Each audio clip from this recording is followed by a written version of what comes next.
अस्सलाम वालेकुम। अगर तो आप भी पेफ्टा के इंटरव्यूज़ के बारे में जानना चाह रहे हैं तो ये वीडियो आपके लिए है। जैसे कि आप सब जानते हैं माइक्रोबायोलॉजी और एग्रीकल्चर के इंटरव्यूज़ स्टार्ट होने जा रहे हैं फ्रॉम 15 मई से। This is latest information from पेफ्टा और सराउंडिंग पीपल। अच्छा, अब सबसे पहले जैसे कि आप जानते हैं कि सीनियर पोस्ट वालों से कुछ ऐसे क्वेश्चन हैं वो किए गए हैं और उनके सीनियर पोस्ट वालों के जो हैं वो इंटरव्यूज़ कंप्लीट भी हो चुके हैं और एडमिनिस्ट्रेटिव पोस्ट वालों के भी इंटरव्यू कंप्लीट हो चुके हैं। तो अब बारी जो है वो जूनियर साइंटिस्ट माइक्रोबायोलॉजी और एग्रीकल्चरल पोस्ट वालों की है, उनके इंटरव्यूज़ को कंडक्ट किया जाएगा। मोस्ट प्रोबेबली जो है वो डेट्स आ रही हैं हमारे पास 15 मई की, यानी आज से 2 दिन बाद। तो मे बी ये एक्सटेंड भी हो सकती हैं और 20 मई तक। तो उसके लिए आपके पास गोल्डन पीरियड ऑफ टाइम है, जिसमें आप जो है वो क्वेश्चंस को मैक्सिमम इंटरव्यूज़ के क्वेश्चंस को प्रिपेयर कर सकते हैं। अब अगर देखा जाए तो सीनियर पोस्ट वालों के जो इंटरव्यूज़ थे उनके अंदर जो क्वेश्चन पूछे गए हैं उनमें से मोस्ट इम्पोर्टेंट जो है वो आपकी स्क्रीन के ऊपर इस टाइम शो हो रहे हैं। इसमें से जो पैनल ने क्वेश्चन पूछे हैं वो नॉट ओनली जो है वो बैकग्राउंड वाले क्वेश्चंस पूछे हैं, बट डायग्नोस्टिक और आइडेंटिफिकेशन के अंदर जो टेस्ट आ रहे होते हैं माइक्रोबायोलॉजी के या एग्रीकल्चरल वालों के, वो भी पूछे गए हैं। अब सिंपल सी बात यह है कि आपने जो है ख़ुद को प्रिपेयर ऐसे करना है कि आपका बैकग्राउंड नॉलेज भी स्ट्रॉन्ग होना चाहिए और आपको पेफ्टा के अंदर जो है वो इंटरव्यूज़ में पूछे जाने वाले डायग्नोस्टिक और आइडेंटिफिकेशन के टेस्ट भी आने चाहिए। अब सबसे पहले जो सीनियर पोस्ट वालों से क्वेश्चंस पूछे गए हैं उनमें से चंद अहम जो है वो इस टाइम डिस्कस कर लेते हैं। ब्लड कल्चर्स, स्टूल कल्चर्स और यूरिन कल्चर्स। अब ये वो वाले क्वेश्चंस हैं, अगर सीनियर वालों से उन्होंने पेफ्टा के पैनल ने जो क्वेश्चंस पूछे हैं इंटरव्यू के अंदर, तो डेफिनेटली जो है वो जूनियर साइंटिस्ट माइक्रोबायोलॉजी और एग्रीकल्चरल वालों से भी इसी टाइप के क्वेश्चंस पूछे जाएंगे। और मोस्ट प्रोबेबली जो है वो इन्हीं टॉपिक्स के अंदर से जो है वो क्वेश्चन जूनियर वालों से भी जो है वो पेफ्टा क्वेश्चन पूछेगा इंटरव्यू के अंदर, बिकॉज जो है वो post are interrelated to each other. और इसके साथ साथ जो है वो काफ़ी ज़्यादा जो आइडेंटिफिकेशन के टेस्ट हैं, डायग्नोस्टिक टेस्ट हैं, वो तो सेम है, जस्ट जो है वो डिफरेंस सीनियर और जूनियर का है। सबसे पहले अगर हम डिस्कस करें ब्लड कल्चर्स के अंदर आइडेंटिफिकेशन आ जाती है of micro organism, either bacteria, fungi, या ब्लड स्ट्रीम के अंदर जो है वो कौन सा माइक्रो ऑर्गेनिज्म जो है वो डिजीज़ कॉज कर रहा है, या serious infections like sepsis. Bacteraemia जो है वो बैक्टीरिया की कौन सी स्पीशीज़ जो है वो कॉज करती है बैक्टीरियमिया और बैक्टीरियल सेप्सिस, ठीक है। अब इसी तरह अगर हम स्टूल कल्चर्स की बात करें तो ये वो वाले क्वेश्चंस हैं जो सीनियर पोस्ट वालों से पूछे गए हैं आफ्टर कंफर्मेशन, और this type of questions are asked by the पेफ्टा panel to know about the student background knowledge about microbiology and agriculture वालों के लिए भी कुछ ऐसे डिफरेंट क्वेश्चंस होंगे, लेकिन जो है वो आपने बिफोर 20 मई इन क्वेश्चंस को एक दफ़ा अच्छी तरह प्रिपेयर करना है, so that you can perform well in your interview. Okay, next जो है वो यूरिन कल्चर्स हैं। अब यूरिन कल्चर्स के अंदर जो है वो बैक्टीरियल इन्फेक्शन आ जाते हैं जो यूटीआई इन्फेक्शंस कॉज करते हैं, ठीक है। अब ये वाले वो क्वेश्चंस थे जो एक माइक्रोबायोलॉजिस्ट के नॉलेज को रिफ्लेक्ट करते हैं, आइदर वो इन अ लेबॉर्ट्री जो है वो वर्क कर रहा है, या फिर वो किसी डायग्नोस्टिक लैब के अंदर कर रहा है, या फिर वो किसी अदर, अगर हम देखें तो फूड टेक्नोलॉजी वाली साइड पे अगर हम देखें तो वहाँ पे भी कुछ ऐसे प्रोसेसेस किए जाते हैं जहाँ पे फंगस रिलेटेड क्वेश्चंस और बैक्टीरिया रिलेटेड क्वेश्चन जो हैं वो पूछे जाते हैं सीनियर माइक्रोबायोलॉजिस्ट वालों से, और जो है वो ड्रग टेस्टिंग लैब वाले जो हैं उनसे भी क्वेश्चंस इसी टाइप के पूछे गए हैं। ओके, फर्दर अगर हम डिस्कस करें तो उसमें जो है वो सीनियर वालों से पूछे गए क्वेश्चंस हैं, उसमें आ जाते हैं पीसीआर पॉलीमरेज चेन रिएक्शन। अब पॉलीमरेज चेन रिएक्शन जो है वो ultimately is most important thing है, जो अगर सीनियर वालों से पूछी गई है तो डेफिनेटली जो है वो आप जूनियर वालों से भी पूछी जाएंगी। और ये कंफर्मेशन जो है वो डाटा की हम इस बेस पे कर सकते हैं कि काफ़ी क्लोज स्टूडेंट्स हैं, काफ़ी क्लोज जो है वो जानने वाले जो हैं वो फेलोज़ हैं, उन्होंने हमें मतलब अवेयर किया है इसके बारे में, और तभी ये जो है वो डाटा जो है वो कलेक्ट किया जा रहा है और आपके सामने जो है इस टाइम प्रेजेंट हो रहा है। तो take it serious, not only serious, take it very serious, take it very serious. Okay, सबसे पहले जो है वो पीसीआर पॉलीमरेज चेन रिएक्शन, जैसे कि आप सब जानते हैं, इसके जो है वो स्टेप्स विद टेम्परेचर, ये आपको लाजमी आनी चाहिए। पीसीआर क्या है? एक मॉलिक्यूलर टेक्निक है जो यूज़ की जाती है ऑर्गेनिज्म को आइडेंटिफाई करना, और जो मतलब कल्चर के अंदर जो ऑर्गेनिज्म आइडेंटिफाई करना डिफ़िकल्ट होता है, उनको हम एक चेन रिएक्शन के थ्रू जो है वो प्रोसेस करते हैं और उनको जो है वो लोकेट कर लेते हैं। ठीक है, जैसे वायरसेस है और कुछ ऐसे बैक्टीरियाज होते हैं जो मतलब सिंपल जो है वो कल्चर के अंदर जो है वो प्रेजेंट या आइडेंटिफाई नहीं किए जा सकते, तो उनको हम क्या करते हैं, पीसीआर के थ्रू डिटेक्ट करते हैं। It involves amplifying the DNA. अब इसमें जो होता है वो डीएनए जो है वो उसको एम्पलीफाई किया जाता है। इसके आपको पता है जैसे स्टेप्स हैं, मतलब डीनेचुरेशन का आ जाता है, उसके बाद जो है वो एनीलिंग का स्टेप आ जाता है, और इसके टेम्परेचर भी आपको याद होनी चाहिए। अब डीनेचुरेशन का टेम्परेचर जो होता है वो ऑलमोस्ट 95, और एनीलिंग का टेम्परेचर जो होता है ऑलमोस्ट 75 में भी जो है वो एग्जैक्ट वैल्यूज़ आप जो है वो गूगल कर सकते हैं और इसको कंपेयर कर सकते हैं वैल्यूज़ को। ओके, तो ये जो होता है वो डीएनए सीक्वेंसेस को रीड करने के लिए, उसको स्टडी करने के लिए जो है वो पॉलीमरेज चेन रिएक्शन को किया जाता है। अब यहाँ पे जो है वो जूनियर वालों से इसकी थोड़ी सी डिटेल इस तरह पूछ सकते हैं कि वो स्टेप्स के नेम पूछ सकते हैं, और कुछ जो है वो ऑपरेटर्स के नेम पूछ सकते हैं, और उसके साथ साथ जो है वो डिफरेंट स्टेप्स के ऊपर डिफरेंट टेम्परेचर जो होता है पीसीआर के अंदर उसको डिस्कस कर सकते हैं। अगर हम अदर इम्पोर्टेंट टेस्ट को डिस्कस करें तो इसमें कल्चर एंड सेंसिटिविटी टेस्ट आ जाता है।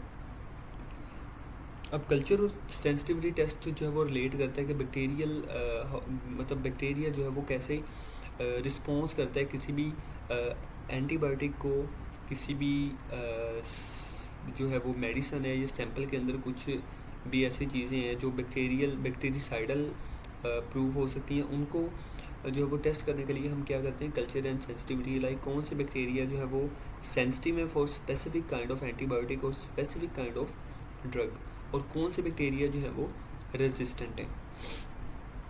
ओके, तो ये जो है वो कल्चर सेंसिटिविटी टेस्ट है, इसको आपने एक दफ़ा अच्छी तरह जो है वो रीड करना है, और इसके बारे जो है वो आपको पूरी ग्रिप होनी चाहिए। लाइक जो है वो मोस्ट प्रोबेबली ये आपसे क्वेश्चन पूछ सकते हैं पेफ्डा जूनियर माइक्रोबायोलॉजी के जो इंटरव्यूज़ हैं उनमें, और ये आपके स्ट्रॉन्ग फाउंडेशन ऑफ माइक्रोबायोलॉजी को रिफ्लेक्ट करने में एक अहम किरदार अदा कर सकते हैं ये वाले जो क्वेश्चन हैं। नेक्स्ट अगर हम लेबॉर्ट्री टेक्निक्स या लेबॉर्ट्री जो डायग्नोस्टिक टेस्ट, फीकल टेस्ट की बात करें, तो उसमें सर्टन काइंड ऑफ बैक्टीरिया और वायरसेस जो होते हैं वो स्टूल सैंपल्स के अंदर प्रेजेंट होते हैं, along with different kind of parasites like flatworms, pinworm और राउंड वॉर्म्स। तो इसी बेस के ऊपर जो है वो फीकल टेस्ट जो है वो ये भी आपने स्टडी करने हैं, क्योंकि ये आपकी स्ट्रॉन्ग फाउंडेशन को रिफ्लेक्ट करेंगे माइक्रोबायोलॉजी के पॉइंट ऑफ व्यू से, और आपका जो है वो इंटरव्यू के अंदर मैक्सिमम जो है वो क्रिएट करेंगे क्लियर होने के। उसके बाद आ जाते हैं स्पूटम टेस्ट, ये भी हमारे लेबॉर्ट्री डायग्नोसिस जो है वो एक टेस्ट है। अब इसमें जो है वो आपने आइडेंटिफाई करने होते हैं फॉर टीबी के लिए एसिड फास्ट स्टेनिंग की जाती है, जिसमें हम माइकोबैक्टीरियम ट्यूबरकुलोसिस को आइडेंटिफाई करते हैं। अब स्पूटम टेस्ट के अंदर ज़रूरी नहीं है कि हम जो है वो ट्यूबरकुलोसिस को ही आइडेंटिफाई करते हैं, हम स्ट्रेप्टोकोकस नमूनाई को भी हम जो है वो इसको डिटेक्ट और डायग्नोस कर सकते हैं, और इसके अंदर क्लियरली जो है वो साइंस हम आइडेंटिफिकेशन के इसमें देख सकते हैं। अब स्पूटम टेस्ट जो किया जाता है वो आपको पता है कि is a part of microbiology lab, और इसी के बेस के ऊपर रेस्पिरेटरी इन्फेक्शन जो है वो उनको लाइक निमोनिया और ट्यूबरकुलोसिस को आइडेंटिफाई करने के लिए टेस्ट परफॉर्म किया जाता है। अब इसमें अदर माइक्रो मॉलिकुलर टेस्ट आ जाते हैं। मॉलिकुलर टेस्ट जो होते हैं वो मोस्ट इम्पोर्टेंट जो है वो पेफ्डा के पॉइंट ऑफ व्यू से मोस्ट इंपॉर्टेंट है। लाइक पेफ्डा के अंदर जो है वो आपको इसी तरह के टेस्ट जो है वो मॉलिकुलर और जो है वो आपको डायग्नोस्टिक और आइडेंटिफिकेशन के टेस्ट परफॉर्म करने पड़ेंगे। अगर हम बात करें पेफ्डा के अंदर, तो स्पेसिफिकली जो है वो ये फ्रेंसिक का काम होता है, जो सीरोलॉजिकल टेस्ट परफॉर्म करने या दूसरे टेस्ट परफॉर्म करने। लाइक आपने अभी जो पेफ्डा के पॉइंट ऑफ व्यू से प्रेपरेशन करनी है, वो आपने ये देखना है कि आपको किन प्रोसेसेस के ऊपर जो है वो इन्फॉर्मेशन कलेक्ट करने की नीड है। लाइक आप अगर पेफ्डा के अंदर आप उसका स्ट्रक्चर देखें, आपको पता चलेगा कि हम पेफ्डा के अंदर एक्चुअल करने क्या जा रहे हैं। पेफ्टा के अंदर कौन से टेस्ट को परफॉर्म करना जा रहे हैं, कौन से टेस्ट परफॉर्म होंगे और कौन किस टाइप की वर्किंग वहाँ पे प्रेजेंट होगी। तो इस बेस के ऊपर भी हम जो है वो नेक्स्ट इन कमिंग डेज़ के अंदर जो है वो 1 और 2 डेज़ के अंदर वीडियो क्रिएट करेंगे, और उसमें मैं आपको बताऊंगा कि एक्चुअल जो है वो पेफ्टा के अंदर जो है वो पेफ्टा के रिलेटेड जो है वो MCQs और पेफ्टा रिलेटेड जो प्रोसीजर्स वहाँ पे आपने परफॉर्म करने हैं, उनको आपने कैसे, उन क्वेश्चंस को आपने कैसे टैकल करना है। तो आपको एक अदारा जो है वो आपको हायर कर रहा है, उस इंस्टीट्यूशन और उस ऑर्गेनाइजेशन के वर्किंग स्ट्रक्चर का आपको पता होना बहुत ज़रूरी है। तो ये अभी जो हम क्वेश्चन डिस्कस कर रहे हैं, these are most important foundation question for a microbiologist to be honest. अगर आप ये वे क्वेश्चन जो है वो अच्छी तरह उनको आंसर्स करते हैं, इनमें से मोस्ट प्रोबेबली जो है वो काफ़ी सारे क्वेश्चन जो हैं वो पेफ्टा के पैनल आपसे पूछ सकते हैं। तो ये वो जो क्वेश्चन हैं और इनके परफेक्ट आंसर जो हैं वो रिफ्लेक्ट करेंगे कि आपकी एक स्ट्रॉन्ग अप्रोच टू माइक्रोबायोलॉजी, जो अग्रेसिव अप्रोच जो है वो आपकी रिफ्लेक्ट करेगी कि आप कितने कॉन्फिडेंट हैं अबाउट योर जॉब, और आप कितना जो है वो इसको सीरियस ले रहे हैं, ठीक है।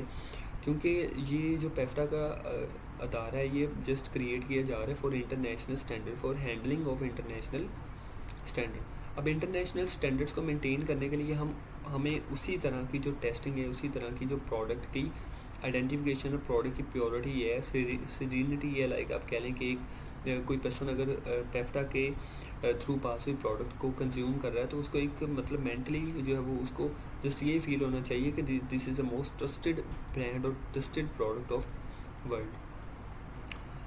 तो डेट्स वाई इसलिए ये जो है वो अदारा मतलब क्रिएट किया जा रहा है। तो चलिए बैक आते हैं, फिर नेक्स्ट वीडियो के अंदर डिस्कस करेंगे। ऐसे वीडियो जो है वो काफ़ी लंबी हो जाएगी। मॉलिक्यूलर टेस्ट के अंदर जो है वो बिसाइड्स PCR के अलावा जो अदर मॉलिक्यूलर टेस्ट है उसमें न्यूक्लिक एसिड एम्प्लीफिकेशन टेस्ट आ जाते हैं, नेट्स आ जाते हैं, are use for rapid and sensitive pathogen detection. अब ये वाला जो है वो इस तरह के जो क्वेश्चन हैं और जो अपरेटस रिलेटेड क्वेश्चन हैं, कीप इन माइंड जितने भी माइक्रोबायोलॉजिकल लैब के अंदर अपरेटसेस यूज़ हो रहे हैं या प्रोसीजर्स यूज़ हो रहे हैं, वो आपने अच्छी तरह रीड करने हैं। नेक्स्ट वीडियो में जो है वो प्रोसेसेस, अपरेटसेस और जो है वो इनकमिंग क्वेश्चंस जो आएंगे स्टार्टिंग वाले जो स्टूडेंट्स हैं उनको, तो वो सारे जो है वो इनकमिंग वीडियोस के अंदर वो एक ही दफ़ा कैप्चर करके तो कंबाइन करके आपको प्रोवाइड कर दिए जाएंगे in the form of video, या फिर वो फाइल भी उसकी शेयर कर दी जाएगी। नेक्स्ट जो है वो सीरोलॉजिकल टेस्ट है। सीरोलॉजिकल टेस्ट के अंदर जो है वो एंटीबॉडीज़ डिटेक्शन आ जाती है इन ब्लड। इधर आपको जो वो इन्फेक्शन हुआ है तो हम डायरेक्ट जो है जैसे हेपेटाइटिस B, हेपेटाइटिस C और जैसे जो है वो अदर टेस्ट होते हैं इस तरह के, तो एंटीबॉडीज़ को डिटेक्ट करना ब्लड के अंदर, these are called the serological test, जो कि इंडिकेट करते हैं पास्ट और करंट इन्फेक्शन को। अगर तो आपका जो है वो करंट इन्फेक्शन चल रहा होगा तो फिर भी वो इंडिकेशन आ जाएगी, एंटीबॉडीज डिटेक्ट हो जाएंगी ब्लड के अंदर। अगर आपका जो है वो पास्ट के अंदर कोई इन्फेक्शन होगा तो फिर भी आपकी जो एंटीबॉडीज़ हैं, इम्यूनोग्लोबुलिन्स जो हैं वो रिफ्लेक्ट करतेंगी ईच एंड एवरीथिंग कि आपकी जो है वो पास्ट के अंदर कौन सा इन्फेक्शन है और करंट इन्फेक्शन कौन सा ऑन गोइंग है। फाइनली लास्ट पे उसके जो है वो क्वेश्चंस पूछे गए सीनियर्स के थ्रू, वो ये वाले हैं पेफ्टा रैपिड डायग्नोस्टिक टेस्ट। अब रैपिड डायग्नोस्टिक टेस्ट के अंदर कौन से आ जाते हैं, लाइक जिसमें एंटीजन हम डिटेक्ट करते हैं, लाइक इन्फ्लुएंजा वायरस और कोविड-19।